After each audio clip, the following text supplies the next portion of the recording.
Hello Spartans, welcome back. Depending on the product, musical scores can greatly elevate the experience in any form of media entertainment, whether it's movies, anime, and video games. And in the case of the Doom franchise, the soundtrack of any Doom game is basically 1/3 of the whole experience.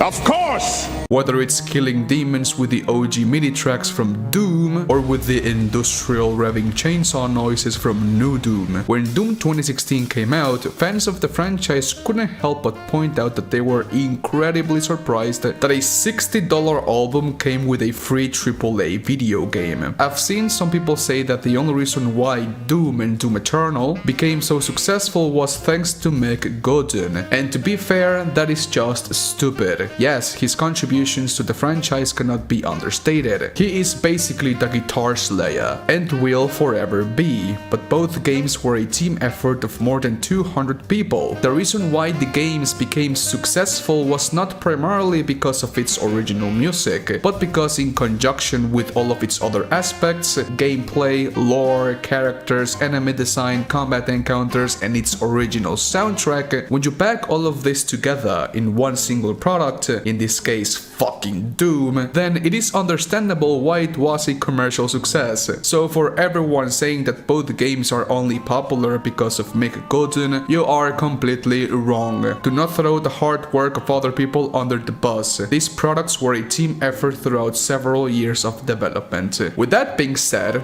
what the fuck?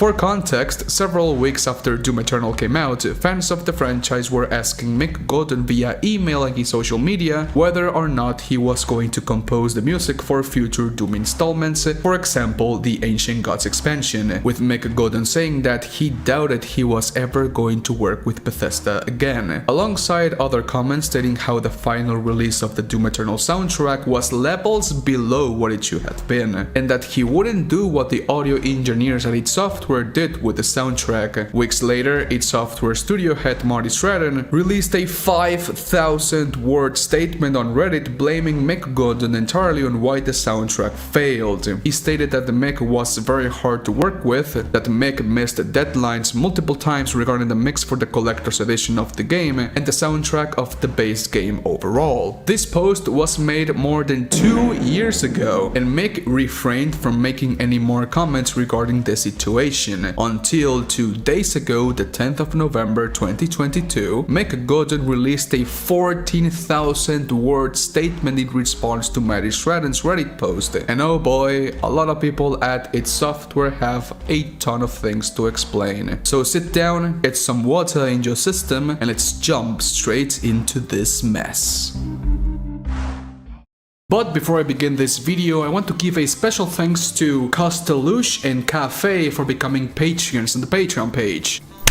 Thank you so much for your support. I mean it. Also, this video is proudly sponsored by Gamersubs. Use code MIDNIGHT to acquire this delicious shit. For every one of you that uses my code MIDNIGHT, we're getting one step closer to getting our own flavor, that being Spartan Piss. So, thank you so much for the support. Now let's get on with the video, shall we?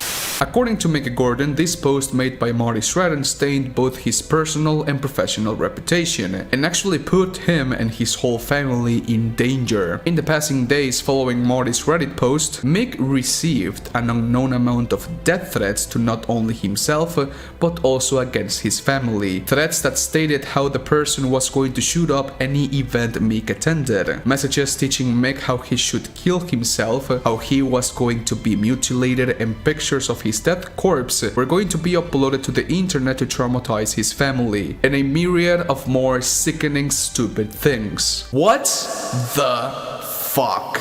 If you think sending death threats is cool, reality check, my brother, it's not, you fucking idiot. You are just a sick loser that needs to have your brain checked by a professional, and that's a fact. Nobody has the right to send this kind of threats. Also, it's one thing to send these death threats to Mick Gordon specifically, but why involve his family? That's something only a retarded waste of oxygen piece of human shit would do. I do not know who sent these threats to Mick, but to be fair, you are just a sad, frustrated failure of a human being. This type of behavior is not normal in any way. Be better and have your brain checked.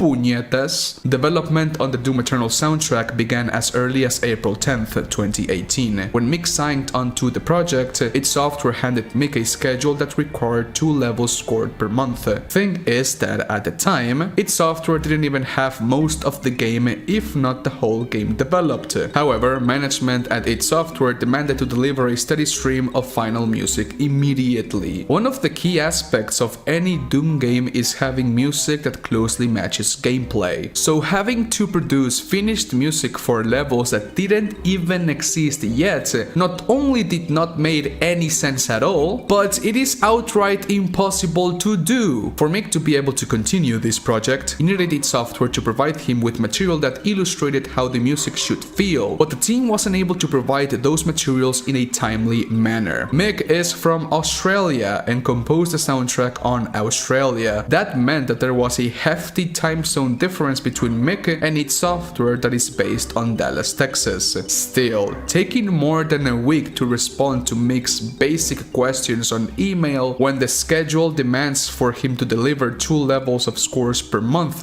is just insanely stupid. If the schedule is that tight and you know that your composer lives thousands of kilometers away, then at the very least you should give priority answering his emails. Knowing that the schedule was simply not going to work, Mick proposed a solution to id Software's management team and pointed out why following this schedule will just hinder the development of the game. His solution was, over anything else, to firstly define the overall game's musical identity so that he has something to base his writing on. According to Mick, he made this proposal very early in development in summer of 2018. His solution was easy to execute. It fit the schedule, development and budget of the project and would facilitate the team to get a better result overall. Yet, apparently, Marty didn't think the same thing. Almost immediately and without hesitation, Marty struck the solution down and suggested that Mick's act of trying to change the process of development was a sign of incompetence. Sure.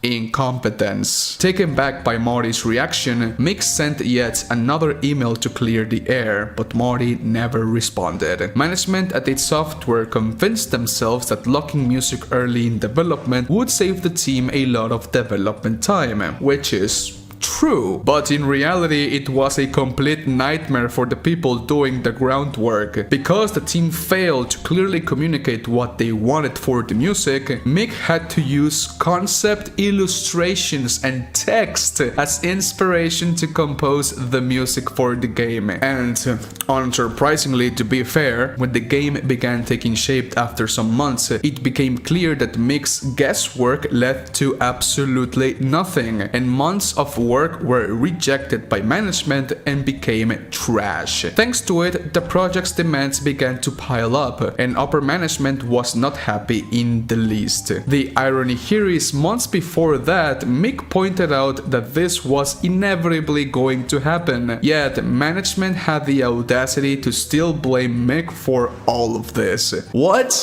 the fuck? The tension between Mick and certain people on id Software began to rise. Mick was cut out entirely from meetings regarding music for the game. His emails went unanswered, management withheld important information, and Mick was hardly able to check his music in-game. Last time I checked, Mick Gordon was the composer for Doom Eternal's musical score. So why in the living fuck would you cut him out from important meetings regarding his own field of expertise? This is a complete mismanagement of resources and bad decisions. Yet, this video is not even halfway through. It gets worse. Even after the myriad of problems that were thrown over Mick's shoulders, he was still only in the first circle of hell. Thanks to the bounces and rejections from management, Mick went 8 months without being paid a single penny. What? What? Since the project began on April of 2018, Mick was paid until January of 2019, and after that, he went without pay another 11 months, being paid until November of 2019. The reason why the payment was delayed for months was because the audio team at id Software weren't willing on approving any music they couldn't test. As such, they withheld approvals on Mick's scores until the levels of the game were finished to test the music, and as such, payments were also withheld. This system is just fucking stupid. The irony here is that if id Software went with Mick's solution regarding the development process of the soundtrack, then the audio team wouldn't have to delay approvals. Mick is not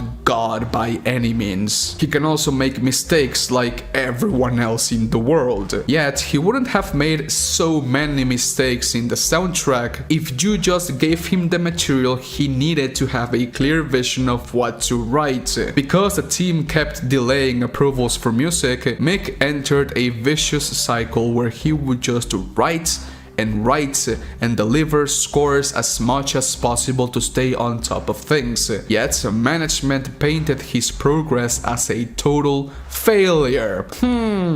I wonder why. And took every opportunity they had to just ridicule his work and worsen the relationship with unnecessary comments. If in this type of situations, albeit being someone that is reviewing the work of someone else to approve it on a project, if you have nothing good to say, shut the fuck up, bitch. Sincerely, everyone who's not an asshole. At E3 2019, Bethesda announced the collector's edition of Doom Eternal that, alongside other pristine items, would contain Mick Gordon's original Doom Eternal soundtrack. The problem is that Mick had no idea at all that he was going to work on it. He pointed out that events like E3 are planned out months ahead and are carefully rehearsed. In all of those months, no one at id Software or Bethesda had the brilliant idea to just inform Mick about it. He learned about it when it went live at the event.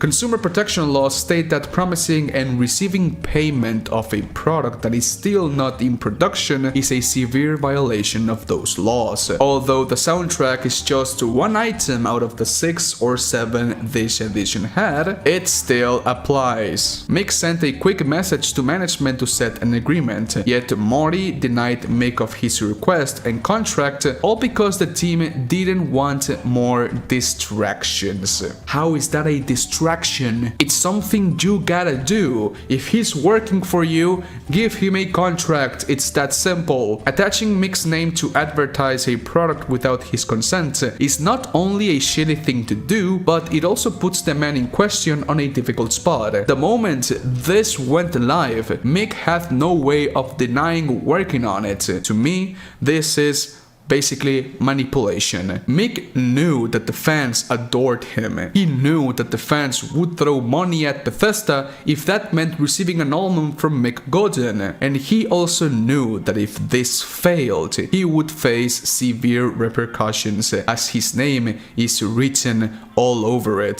The tensions between upper management and Mick worsened. Whenever Mick put forward the belief that the game already had enough musical coverage, management would just reject older music he had already done and shipped to make room for new music. And apparently this same management sometimes threatened Mick with lawsuits over arguments about a soundtrack. What the fuck?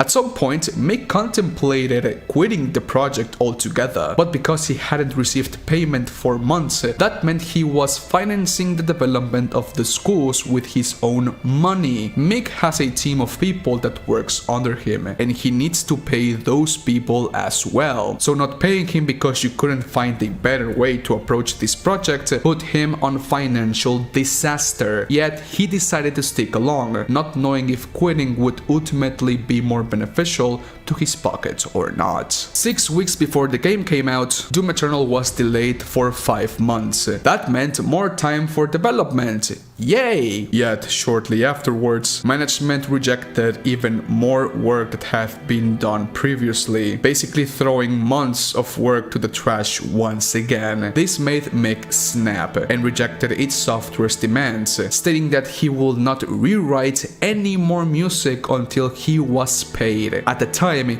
he hadn't been paid a single penny for over 10 months. Yet, according to management, the one being difficult was Mick, and basically said that he should carefully consider the destination his protest would lead to. In other words, you keep this up, idiot, and we are gonna sue. ¿Qué putas vergas? Mick had no choice but to shut up and continue. A month after, he finally received the final payment, marking an end to his involvement with the game. After that, management ceased all communication with Mick. Yet, the collector's edition for Doom Eternal still stated that Mick was going to produce it, and even after 6 months of being revealed and thousands of people pre-ordering it, there was still no plan on how Mick should proceed, and no contract. Mick emailed management at id Software multiple times trying to resolve this issue, but received no response. On January 8, 2020, Mick decided to email Bethesda instead, and they quickly responded and came to an agreement. Initially, Mick wanted to produce 30 tracks with a runtime of over 2 hours, yet thanks to management at id Software not addressing the issue for months, it became clear that there wasn't simply enough time. Thanks to that, Mick agreed to produce 12 songs for the Collector's Edition OST. On March 7, 2020,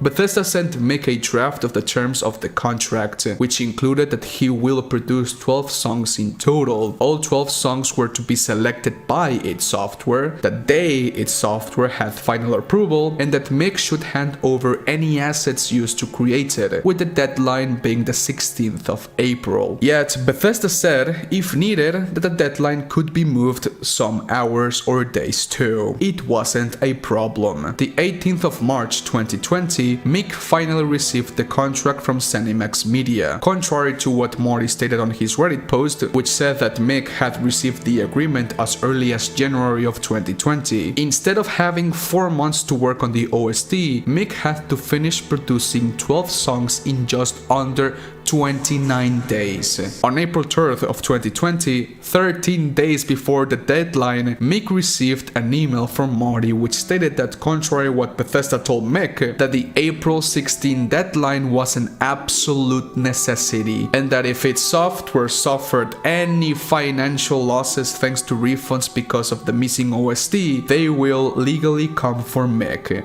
Because in Marty's eyes, Mick was legally liable for any loss id Software suffered. What the fuck? You first attach Mick's name on a product he had no idea was going to produce, you then deny to elaborate further for over half a year, and then you basically threaten Mick with legal action if he is not able to deliver the OST in time. Time that you initially wasted for not wanting to send a simple email specifying what you wanted. If Mick knew about this in the first place, he wouldn't have signed the contract. Withholding that critical piece of information is just fucking stupid, and in my eyes it's just manipulation. Yet Martty instructed lead audio designer Chad Mossholder to make an alternative OST just if Mick wasn't able to deliver on time. In Marty's Reddit post, he stated that Chad was enlisted at the last possible minute to save the OST. Yet Chad had sent Mick the audio files for the OST the 7th of April, and not only did Chad have been working on the OST for quite some time, but he had been working on it for over half a year. Instead of using one of your lead audio engineers to do something he wasn't hired to do, why don't you just, actually use the person you hired for it? If Chad was working on the OST for half a year, why couldn't you just send an email to Mick stating what you wanted in the first place for the OST, or that he should team up with Chad instead? Why keep so many critical pieces of information from the the man you hired to do the OST, one that you are using his name to promote the collector's edition. Look, I am not an audio engineer, a composer, a musician. I'm nothing of that. I can't write shit. But apparently Chad's work wasn't up to standard, and well, fans of the franchise did ultimately notice that something was off with the OST, because apparently Chad's mix wasn't up to the level it should be. Mick was hired to ensure the Doom Eternal OST was up to the franchise's standard, but with 8 days away, not having the time and budget to address the problems in Chad's edits, Mick had to shift from shipping a soundtrack he was proud about on doing everything he could do to avoid the repercussions Marty had threatened before. For the entirety of Easter, Mick had to sleep under his desk, pass time away from family, and had to crunch 20-hour days just to get it done. The day of the deadline arrived. Mick had 10 songs ready to ship and was finalizing work on the final 2. Yet his computer had a system-related issue and asked Bethesda an extra 5 hours to resolve it. Marty was not happy about that and forced a group call across 3 different time zones just to inform Mick that he actually didn't want the 10 songs Mick spent almost a month working on, but actually other songs. What the fuck? Why would you even say something like that at the last possible minute? What would you achieve by saying that? It added absolutely nothing and just made everything worse for everyone. Just by saying that, the stress levels of everyone, including you, spiked tremendously. At the end, Marty ordered Mick to hand over all of his work to Chad and that he was done. Its software was going to use Chad's version instead, and he would assemble the OST. Mick wasn't even allowed to hear the final version before release on songs that he worked on. This whole 2-year-long crunch to deliver the OST for Doom Eternal left Mick devastated both mentally and physically, yet things were only getting worse. Thanks to several YouTubers uploading game rips from the game to YouTube, Mick became aware that its software used music they rejected in development. As far as double the music Mick was paid to compose was used in the final release. Mick was paid for 142 minutes of his craft, yet the game has a whopping 286 minutes of music. The game has a ton of tracks that its software rejected in development, and because they were rejected, they issued no pay for Mick. But using those same tracks is a different story, pal. If those rejected tracks made it to the final release, then you should pay for them. It's that simple. Also, Chad Mossholder was credited as a co-artist of the entirety of the OST, when Chad didn't even write, arrange, perform, record, or produce any of the music. All he did was copy, paste, and cut. For this, the proper credit should have been music editor. Bro, one of the tracks that were rejected in development was Final Sin Sandy City. And if you take a closer look to the OST, it is track number 59. Worst of all is that Chad Mossholder was one of the people that rejected that track, yet he is credited as a co-artist on it. What the fuck? After the OST was released, the very intelligent fans of the franchise noted that the OST was mixed poorly. Because of this, Marty sent a quick email to Mick stating that he was frustrated at the lack of public support by Mick about the OST. Dude, Marty insisted that he and Mick should make a public joint statement to address the OST situation. Mick was skeptical at first, and in his own words, Marty can overwhelm you with the power of his disappointment. Bruh. Take in mind that Mick's responsibility on the project ended when the contract finished, so he had no obligation to say yes. Still, according to Mick, Marty reassured that this wasn't going to turn ugly, so he accepted. They both jumped onto a Skype call. Why do you use Skype? Use Discord instead. And it was made abundantly clear that Marty was angry. In this call, Martty tried to shift all the blame of the poor reception of the OST to Mick Gordon. Yet, Mick explained and pointed out every single thing that management did that led to this situation. Still, Martty had convinced himself that all of this was Mick's fault and that he should take full public responsibility for things that were outside of his regiment.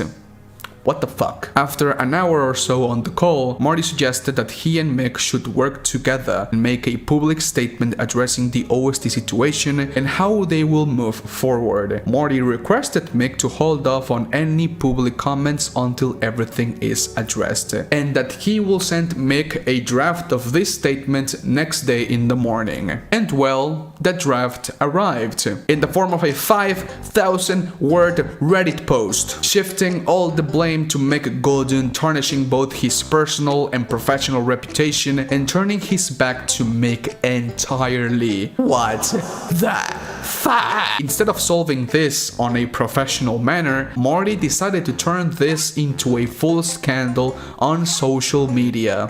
Why? Not only did Martty publish a Reddit post lying about the whole situation, painting Mick Gordon in a bad light, but they had also used double the amount of music they paid for. This is one of, if not one of the biggest disrespects in gaming. Quickly after that, Mick had his legal team involved. They contacted its software and Martty redirected the complaints to ZeniMax Media. ZeniMax assumed that Martty had acted appropriately and denied needing to pay for the additional music. To combat their stance, Mick presented these details. Objection! Once ZeniMax saw them, they decided to settle.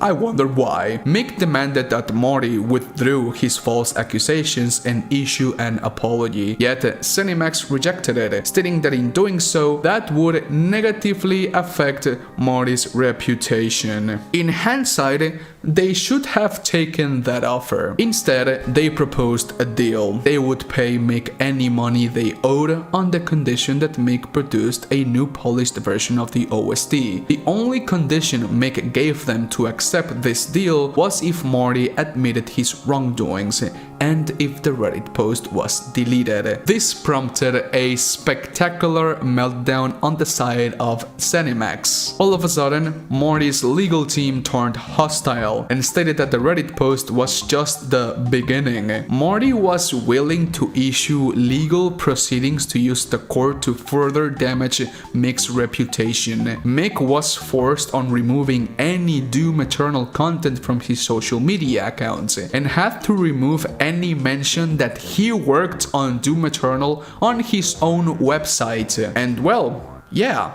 it's not there. Martty's legal team offered a six-figure sum in return of taking full public responsibility for the failure of the OST.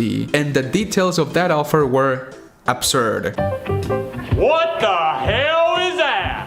Martty would keep the Reddit post up indefinitely. Mick would not be able to discuss Doom Eternal, its OST, and the Reddit post. If he was asked about it, he will have to say no comment, and that Mick will have to pledge to never badmouth or criticize anyone under the ZeniMax umbrella. If he did, they will sue. In my beautiful country known as Mexico, that's what we call being a pinche culo. ¿Tienes culo o qué, güey? ¿Te da culo? Neta? Mick made a counter offer that stated that the Reddit post should be removed, that Mick should be paid any money owed to him, and that Mick will produce another OST for Doom Eternal. Martty's legal team took months to respond clearly, until they basically neglected his offer and stated that the Reddit post will stay up forever. Mick decided to turn to Reddit, to one of the moderators of our Doom. He explained the situation to the mod, and the post was swiftly deleted. Yet 12 hours later, the post was reinstated, and Martty's legal team sent an email to Mick stating that Martty was greatly offended by his actions and made it clear that a resolution was now impossible. And